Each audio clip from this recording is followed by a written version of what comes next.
이 말씀 가지고 사도신경 이제 두 번째죠. 하나님은 누구십니까? 라는 제목으로 우리 말씀을 나누려고 합니다. 우리가 사도신경에 대해서 계속해서 이야기했지만 사도신경이라고 하는 것은 우리가 신앙을 지켜나갈 수 있도록 하나님께서 우리에게 주신 뭐라고 했죠? 기도는 아니고 선물이라고 했습니다. 그러니까 우리의 신앙을 지켜나가기 위해서 많은 것들을 하나님께서 행하시는데 그 중에 우리의 마음 가운데 굳은 그 기둥 하나를 세워주시는 그런 것들을 신조라고 합니다. 우리가 어떻게 나는 믿습니다. 나는 무엇을 믿습니다. 라는 이 신조 중에 하나가 우리 사도신경이라는 것입니다. 근데 이 사도신경 중에 저희가 지금 저번에 한번 나눠드렸던 이 카드 뒤에 있는 카드를 한번 기억해 보시고 이 카드를 보시면 이 첫 번째에 있는 단락이 있죠. 첫 번째에 있는 단락. 첫 번째 나는 믿습니다에 하나님, 전능하신 아버지, 천지의 창조주 이렇게 구분이 되어 있는 것을 우리가 알 수 있는데 그래서 오늘 우리가 나는 믿습니다. 무엇을요? 하나님을 믿습니다. 어떤 하나님을 믿습니까? 이렇게 질문을 던지고 답을 내릴 수 있는 그런 시간을 가지려고 합니다. 가장 먼저 사도들의 가졌던 신앙의 대상, 믿음의 대상은 그러니까 예수 그리스도를 통하여서 복음을 받은 이들이 가장 먼저 기본적으로 믿었던 대상이 누구냐면 바로 성부 하나님이라고 말씀드릴 수 있습니다. 그래서 사도들이 믿는 하나님은 사도신경에 어떻게 기록되어 있냐면 어떻게 표현되고 있냐면 이와 같습니다. 첫 번째, 전능하신 하나님.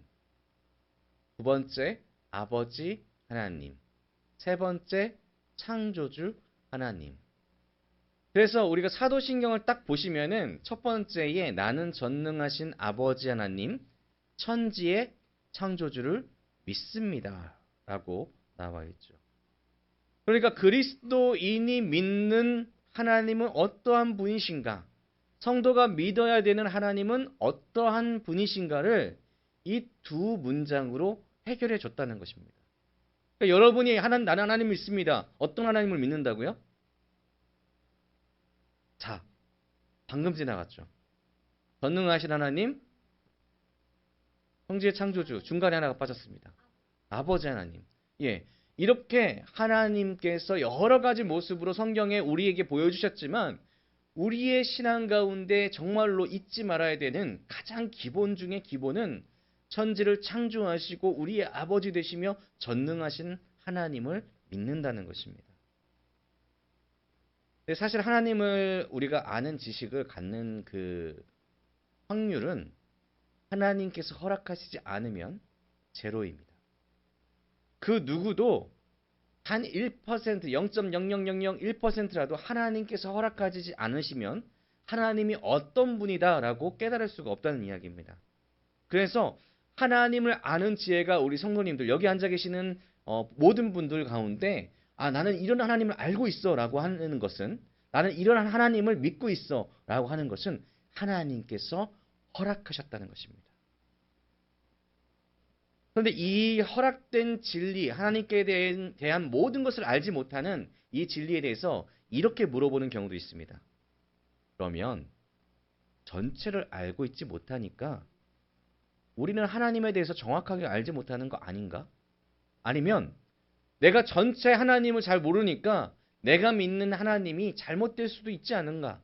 이런 생각도 가질 수 있습니다.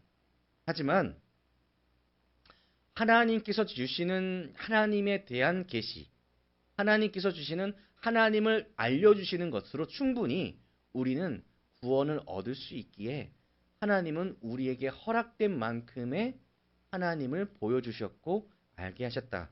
그리고 그것으로 우리는 생명을 얻을 수 있다는 확신을 믿음으로 가질 수 있다는 것을 먼저 알아야 됩니다. 그래서 사도신경이 보여주신 하나님, 우리는 분명하게 이 하나님에 대해서 알아야 되는데 우리에게 하나님에 대해서 명확하게 보여주셨죠. 벌써 잊어버리신 거 아니시죠? 어떤 하나님을 보여주셨습니까? 전능하신 하나님, 아버지 하나님, 천지의 창조주 하나님. 벌써 하나님에 대해서 아주 기본적으로 우리가 기틀을 다 쌓아놓은 것이다 라고 말할 수 있습니다. 그래서 사도신경이 중요한 것은 맨 처음부터 하나님 아버지에 대해서 그 기본을 쌓게 만들어서 하나님께서 이끌어 주신 예수 그리스도, 하나님의 일들을 감당하신 예수 그리스도, 그리고 그 예수 그리스도와 하나님의 일들을 행하시는 성령님에 대해서 우리가 믿을 수 있게 만들어 준다는 것입니다. 그래서 사도신경은 중요하다, 중요하다. 자, 우리 가장 먼저 사도신경으로 고백하는 하나님은 전능하신 하나님입니다. 그럼 전능하시다라는 것은 무엇이냐면 모든 능력을 가지고 있다. Almighty라고 하죠.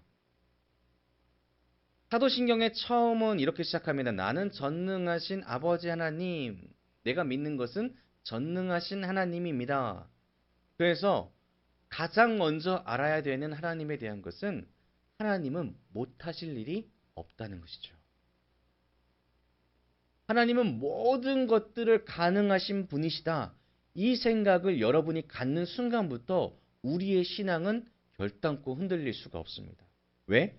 하나님은 모든 걸 하실 수 있기에 그 하나님이 하신다라고 했던 창조와 하나님께서 하신다라고 했던 구원과 하나님께서 우리를 이끄시겠다 하시는 하나님의 모든 약속들은 하나님이 다 하실 수 있는 일이다 라고 믿을 수 있게 되는 것이거든요. 완전하신 하나님을 의미합니다. 시간도 공간도 하나님에게 제약을 가할 수 없습니다. 그런데 이 전능하신 단어를 잘 생각해 보시면 전능하다 라는 단어에는 이런 뜻들이 다 포함됩니다. 전능하신 하나님은 모든 것을 아실 수 있어야 되겠죠. 그리고 어떠한 곳에도 있으셔야 되는 겁니다. 그리고 하나님께서는 스스로 계시다라는 것을 이 안에 포함되는 것입니다. 그리고 변하지 않으시는 분이시다. 이것은 전능하신 하나님은 완벽한 존재이신 하나님을 이야기하는 것입니다. 자, 우리가 믿는 하나님, 전능하신 하나님은 완벽하신 분이십니다. 어떤 것도 그 완벽을 깨트릴 수가 없다는 것이죠. 그래서 이 진리 위에서 기독교의 정체성이 세워지는 겁니다. 우리가 믿는 믿음이 세워지는 겁니다. 우리가 믿는 믿음이 만약에 어떠한 능력이 좀 부족한 하나님을 믿는다면 우리는 불안할 수밖에 없겠죠. 우리가 믿는 하나님께서 뭔가 이루시는 데에 어떤 조건이 필요하고 어떤 것을 재단을 쌓아야 되고 아니면 어떤 재물이 필요하고 희생이 필요하고 그렇다면은 그것은 뭔가 문제가 있는 것입니다. 그런데 한계가 없는 하나님을 믿고 있기 때문에 우리는 우리의 목숨을 다 바쳐서라도 그 믿음을 지키기 위하여서 나아갈 수 있는 신앙을 유지할 수 있다는 것이죠. 절대적인 하나님을 믿었을 때에 우리의 신앙은 흔들리지 않게 된다는 것입니다. 만일 우리가 하나님에 대해서 이런 말씀들을 들을 때에는 그 말씀에 대해서 거부를 하십시오. 이것은 아닙니다라고. 어떤 것이냐면 하나님도 실수할 때가 있다. 하나님도 뭔가 조건이 필요하다. 하나님은 간혹가다 우리를 바라보고 있지 않다. 이러한 내용들에 아니면 모든 신앙들을 다 그냥 아니면 모든 종교들 다 가지고 있다고 하더라도 그 하나님은 다 그 안에 포함되어 있다. 이런 내용을 듣는다면 단호하게 거부하십시오.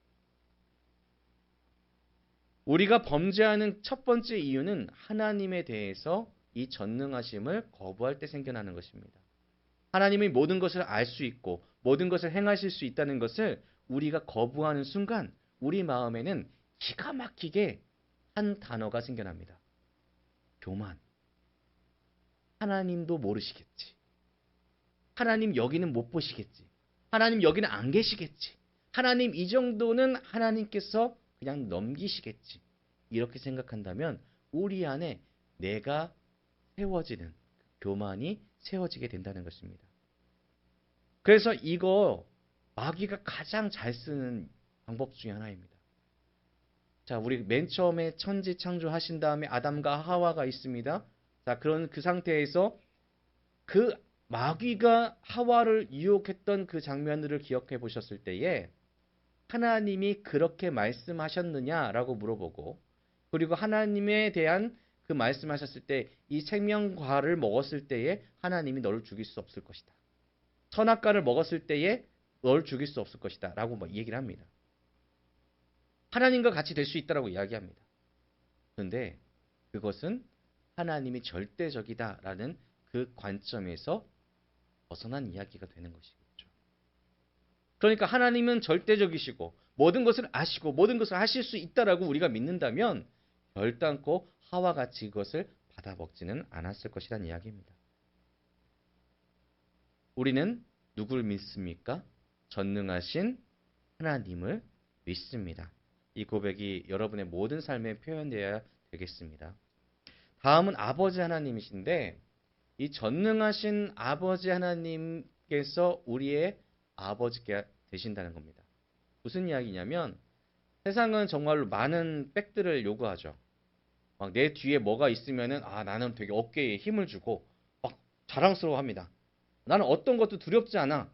왜? 내 뒤에는 어떤 유명한 사람이 있고, 아니면 돈이 많은 사람이 있고, 아니면 권력이 많은 사람이 있으면은 그 사람 어깨는 굉장히 곧아집니다. 목도 빳빳해지죠. 요만해져 갑니다. 그런데 우리에게 있어서 그 사람들보다 다 높으신 하나님께서 우리의 아버지가 되신다는 겁니다. 그러면 어떻게 되냐면 세상의 것들이 내 백이 됐을 때는 나는 교만함으로 나는 그냥 뻣뻣한 내 고개로 세워져 가지만, 그 절대적인 하나님께서 내 아버지가 되셨을 때에 나는 바른 믿음으로, 바른 신앙으로 굳게 신앙의 자리를 서 나갈 수 있게 된다는 것입니다. 왜? 내 아버지가 전능하신 하나님이시기 때문이죠. 그래서 그 전능하신 하나님께서 우리에게 뭐라고 말씀하셨죠? 내가 너를 구원하고 내가 너를 어디로 이끈다고요? 하나님의 나라로 이끈다고요. 구원으로 이끈다고 약속하셨습니다.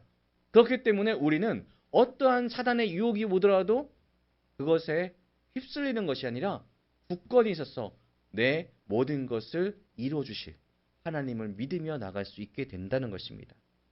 성경은 계속해서 우리에게 하나님을 아버지라고 소개하고 있는데, 신명기 32장 6절에는 이스라엘의 아버지라고 말씀하시고요.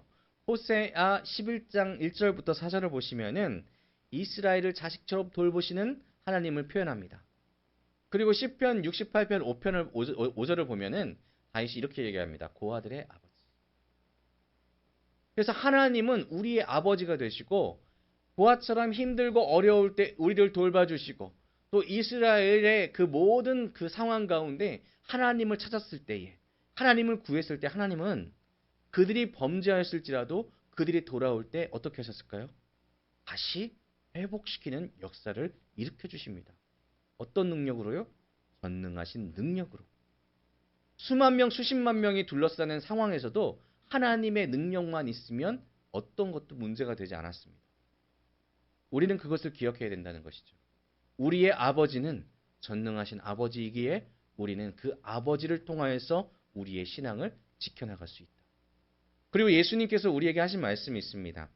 자, 요한복음 10장 30절을 보시면 나와 아버지는 하나이니라 하신대. 삼일째 하나님, 성자 하나님께서는 성부 하나님을 아버지라고 부르십니다. 그리고 그 하나님을 우리 하나님이라고 부르라고 하신 이가 바로 예수님이십니다. 예수님께서 주기도문을 알려주실 때에 하늘에 계신, 그 다음 뭐라고 하시죠? 우리 아버지. 그렇습니다. 여러분의 아버지는 예수님의 아버지라고 표현되는 그 아버지가 맞습니다. 예수님을 통하여서 우리는 하나님을 아버지라고 부를 수 있게 되었습니다. 이게 얼마나 놀라운 일일까요? 요한복음 1장 12절에는 이렇게 말씀합니다. 한번 같이 읽어볼까요? 시작. 영접하는 자, 곧 그 이름을 믿는 자들에게는 하나님의 자녀가 되는 권세를 주셨으니. 아멘. 우리가 죄 때문에 하나님 앞에 나아갈 수가 없었고 하나님을 두려운 존재로만 봤을 수밖에 없는 그 상황 가운데 예수님을 통하여서 예수님의 복음을 영접한 우리는 하나님의 자녀가 되는 권세를 얻었습니다. 아멘이신가요? 우리는 십자가로 인한 예수님의 죽음으로 인해서 그 죄가 해결되고 하나님의 백성으로 자녀로 살아갈 수 있는 특권을 얻게 된 여러분이라는 것입니다. 그러니 우리가 할 수 있는 특권은 무엇이다? 하나님께 구할 수 있다. 혹여나 우리의 신앙 가운데 여러분 많은 어려움들도 있을 수 있습니다. 내 신앙 가운데 뭐 재정적인 문제가 있을 수 있고 건강의 문제가 있을 수 있고 관계의 문제들이 있을 수 있습니다. 그런데 그때에 내 힘으로 내 뜻으로 내 그 관계로 이겨나가려고 하는 것보다 우리가 가장 먼저 우리의 신앙이 이 사도신경의 이 고백과 같은 신앙을 가지고 있다면 우리는 마땅히 우리의 아버지 되시는 전능하신 하나님께 구할 수 있게 되는 것입니다. 자연스러운 행동이 되는 것이죠. 자연스럽게 하나님께 내 아픔과 내 슬픔과 내 괴로움을 구하게 된다는 것입니다. 언제요? 우리가 바른 하나님을 믿었을 때. 근데 여기서 우리가 하나 더 생각해야 되는 것은 무엇이냐? 하나님께서 우리의 아버지가 되셨다는 것, 우리가 자녀가 됐다는 거죠. 그러면 마땅히 우리가 해야 되는 의무도 있다. 의무도 있다는 것입니다. 구할 수도 있지만, 구해서 받을 수도 있는 복도 있지만, 우리에겐 의무가 있습니다. 그것은 무엇이냐면 하나님을 닮아 살아가는 것. 전능하신 하나님께서 우리의 아버지 되셨을 때에 우리가 자녀가 됐습니다. 그 자녀는 아버지의 그 성품들을 닮아가기 위해서 노력해야 됩니다.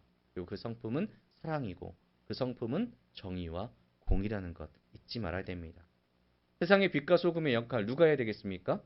하나님의 자녀이신 여러분들께서 하셔야 된다는 것입니다. 마지막으로 우리 오늘 사도신경으로 고백한 하나님은 창조주 하나님입니다. 이게 매우 중요한 내용인데 우리가 너무 익숙하고 가장 잘 외우는 성경 구절이 있죠. 창세기 1장 1절 뭐라고 되어 있을까요? 태초에 하나님이 천지를 창조하시니라. 근데 이 성경의 천지 창조의 이 첫 번째 말씀이 가장 먼저 나옵니다.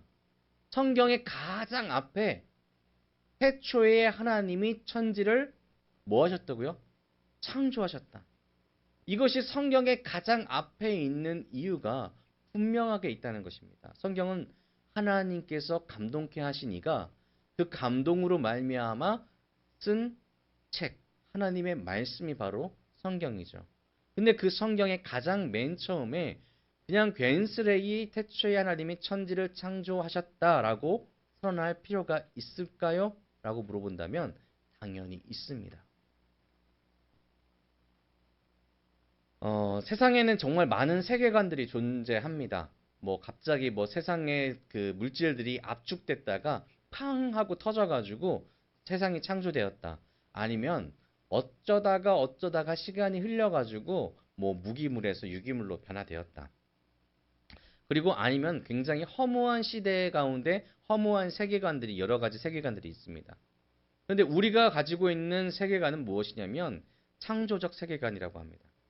그러니까 우리는 하나님께서 창조하신 세계에 살아가는 창조된 존재로서 하나님 아버지의 뜻대로 살아가며 하나님께서 우리에게 주신 목적을 향하여서 나아간다. 이것이 바로 하나님께서 우리에게 주신 성경적인 세계관, 창조적인 세계관이라고 말할 수 있습니다. 그래서 가장 먼저 우리에게 알아야 되는 것이 무엇이냐면 당신을 누가 만드셨는가? 당신의 존재는 어디서 왔는가? 이것입니다. 여기 계신 우리 성도님들 누가 지으셨을까요? 하나님께서 지으셨다는 것입니다. 여러분의 존재는 누구로부터 왔을까요? 하나님으로부터 왔다는 것입니다. 다른 세계관들은 물질로부터 신을 찾거나 물질로부터 허물을 찾습니다. 하지만 이것을 세상 사람들이 지금 어떻게 갖고 있냐면 매우 합리적이라고 생각을 합니다. 그래서 과학적이라 생각해서 어떻게 하면 인간적인 세계관이 증명될까 이것을 위해서 정말 부단히 노력합니다. 여러분 우리 아이들이 학교 가서 창조론을 배울까요? 안 배웁니다. 이들은 지금 세상에서 가지고 있는 세상적 세계관을 가지고 있습니다. 그러면 왜 이 시대가 악하여져 가고 이 시대가 정의와 공의를 세워가지 못할까요? 그것은 더 이상 우리 교회들이 창조적인 세계관을 가지고 있지 않기 때문입니다. 잘 이것에 대해서 얘기를 하지 않거든요. 하나님께서 우리를 창조하셨고 우리를 이끄신다. 이 말들을 쉽사리 사회에 나가서 하질 않습니다. 왜? 왠지 모르게 하나님이 창조하셨어 라고 얘기하는 것을 부끄럽게 여기거든요. 과학적이 아니라고 생각합니다. 그냥 사람들한테 이걸 하는 것이 괜히 이성적이지 못한 것 같기도 하고 좀 뭔가 문제 있는 발언을 하는 것 같기도 하고 그런 분위기로 세상이 돌아갑니다.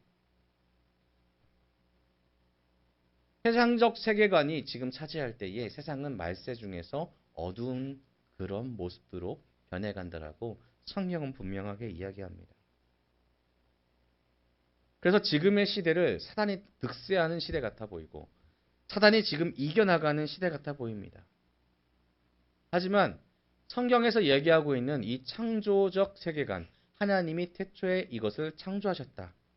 여기 안에는 정말로 놀랍게도 이 사도신경 맨 처음에 하나님에 대한 이야기 모든 것이 담겨 있는 겁니다. 무엇이냐? 하나님께서 창조하셨다는 것을 믿을 수 있는 사람은 하나님께서 전능하시다라는 것을 믿는 사람입니다. 왜? 세상을 창조할 수 있는 능력은 무에서 유로 가는 놀라운 신적 영역이기 때문입니다. 그래서 이것은 아무도 할 수 없지만 하나님께서 이걸 하실 수 있다라고 믿는 것은 하나님은 전능하시다라는 것을 믿는 것이고 또 두 번째는 나를 창조하신 이가 누군가? 하나님이시다. 그럼 우리 아버지가 누구라고요? 하나님이 되시는 겁니다. 그래서 이 하나님께서 세상을 창조하셨다 이 믿음은 정말로 하나님께서 우리에게 주신 놀라운 진리가 되어준다는 것입니다. 우리의 정체성을 세울 수 있는 정말 중요한 사실이란 거죠. 그래서 쉽게 잊어버리거나 그냥 부끄러워하거나 그냥 뒤에 어딘가에 두고 어쩌다가 한 번씩 진화론 얘기 나올 때 우리는 창조론 믿긴 해 이렇게 얘기하는 것이 아니라 나는 나를 지으신 아버지를 믿고 나는 이 세상을 창조하신 아버지를 믿어. 이것이 우리의 신앙이 되어야 된다는 것이고 우리의 고백이 되어야 된다는 것입니다. 우리가 창조의 진리를 믿고 우리 아버지 되시는 하나님을 믿고 또한 전능하신 하나님을 믿는다면 우리는 마땅하게 그 삶 가운데 하나님을 찬양하게 되고 예배하는 자가 됩니다. 그리고 세상은 그런 사람을 뭐라고 부르신지 아십니까? 그리스도인이라고 하기도 하지만 뭐라고 얘기하냐면 세상이 두려워하는 사람이 된다고 이야기합니다. 세상을 두려워하는 사람이 아니라 세상이 나를 두려워한다는 것입니다. 왜? 나에게는 하나님이 계시거든요. 그들이 두려워한다는 것입니다. 우리가 이것을 굳게 믿었을 때에는 우리의 생명도 아끼지 않고 하나님을 위하여서 믿음으로 나갈 수 있게 되는 것입니다. 그래서 이 하나님을 소개하는 것이 사도신경에 가장 먼저 나오고 있습니다. 사도신경은 우리에게 분명하게 말씀하고 있습니다. 이렇게요. 태초에 하나님이 모든 것을 창조하셨습니다. 전능하신 하나님은 이 모든 것을 이루실 수 있는 분이십니다. 그리고 그분은 나의 아버지 되십니다. 세상 어떤 것도 이것을 대신할 수 없음을 믿으시길 바랍니다. 여러분의 모든 인생 가운데 이 진리가 끝까지 우리의 심령 가운데 가장 중심에 있기를 원합니다. 그랬을 때에 이 중심이 되는 이 믿음이 여러분에게 주어진 복음을 지켜나갈 수 있게 만들어줄 것입니다. 그렇기에 다시 한번 우리 같이 읽어봤으면 좋겠습니다. 시작. 태초에 하나님이 모든 것을 창조하셨습니다. 전능하신 하나님은 이 모든 것을 이루실 수 있는 분이십니다. 그리고 그분은 우리의 아버지이십니다. 아멘. 세상에 어떤 것도 이 진리를 대신할 수 없고 이 가치로부터 우리의 구원이 시작됩니다. 그러니 날마다 기억하십시오. 날마다 되새기고 일깨우는 하나님이 우리에게 주신 선물. 첫 번째, 나는 믿습니다가 되었으면 좋겠습니다. 여러분의 믿음의 대상 바로 하나님이십니다. 기도하겠습니다.